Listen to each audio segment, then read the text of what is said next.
Баршаңызға сәлем. Жалпы өздеріңіз білетіндей, ағылшын тілінде 26 әріп бар. Сол 6 әріп бізде дауысты әріптер. Қазір біз осы дауысты әріптердің қатар келгендегі тіркесімін, яғни қалай айтылуын үйренетін боламыз. Бізде бірінші ол double O, яғни 2 O әріпі қатар келсе, ол қалай оқылады?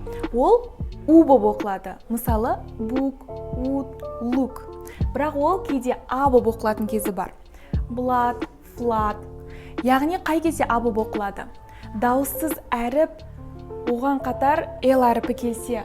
Байқап отқаныздар, B, L екеуі де дауыссыз әріп, еще дауыссыз әріптен кейін L әріпі келсе, болды А болып оқылады. Blood, flood.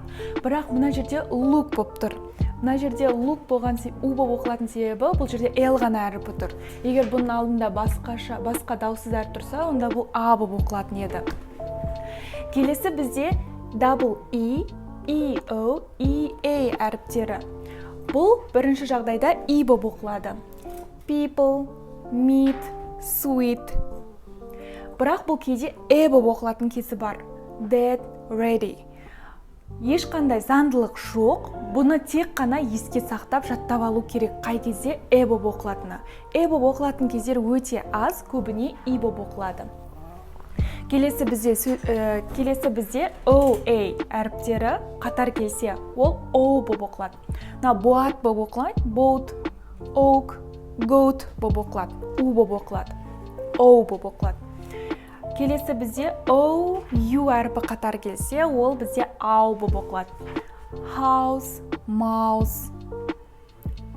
House, mouse деп оқылмайды. House, mouse. Келесі бізде AI, Y әріпі қатар келсе, ол бізде A болып оқылады. Main, Spain, stay, say. Келесі бізде әріптердің тіркесімі ол AI. Ол болып оқылады. Again, said емес, бұл again, said болып оқылады. Болып оқылады. U, E әріпі қатар келсе, онда U немесе U болып оқылады. Glue, blue. O, Y әріпі, O, I әріпі. Бұл бізде E болып оқылады. Noise, boy. Сіздерге бұлар түсінікті деп ойлаймын. Келесі кездескенше сау болыңыздар.